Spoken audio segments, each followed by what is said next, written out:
तर येत्या काळात धैर्यशील मोहिते पाटलांची भेट घेणार असं रणजितसिंह निंबाळकर यांनी म्हटलेलं आहे। मोहिते पाटलांच्या नाराजीवरती रणजितसिंह निंबाळकरांनी ही प्रतिक्रिया दिली आहे। अकलूजमधील बैठक माझ्या प्रचाराच्या रणनीतीसाठीच असावी असं रणजितसिंह निंबाळकर यांनी म्हटलेलं आहे। आज अकलूजमध्ये शिवरत्न बंगल्यावर महायुतीतले अनेक घटक पक्षातले जे नेते मंडळी होते ते मोहिते पाटलांच्या एक मीटिंग बोलवली होती घरी आणि त्या मीटिंगला देखील भरपूर नेते मंडळी उपस्थित त्या संदर्भात काय सांगाल? मोहिते पाटील हे आमच्या पक्षाचे नेते आहेत आणि त्यांचं वरिष्ठ पातळीवर त्यांच्याशी व्यवस्थित चर्चा झाली। माझ्या येणाऱ्या भविष्यातील प्रचाराची रणनीती तयार करण्यासाठी आज बैठक झाली असावी, मला त्याची पूर्ण कल्पना नाही। रामराजे प्रचाराची रणनीती त्या काला आली होती आपलं, असं माझं मत आहे। ज्या पद्धतीने दादा एकीकडे आपण आज आमदार बबनराव शिंदे असतील, संजय मामा शिंदे असतील यांची भेट देखील घेऊन आपण स्नेहभोजनाचं त्यांचं आमंत्रण स्वीकारलं होतं। दुसरीकडे अकलूजमध्ये देखील स्नेहभोजनाचा कार्यक्रम पाळला।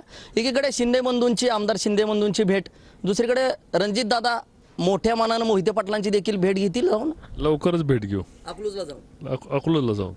कॅमेरा पर्सन बाळकृष्ण गायकवाड, मी संदीप शिंदे, TV9 मराठी, माढा, सोलापूर।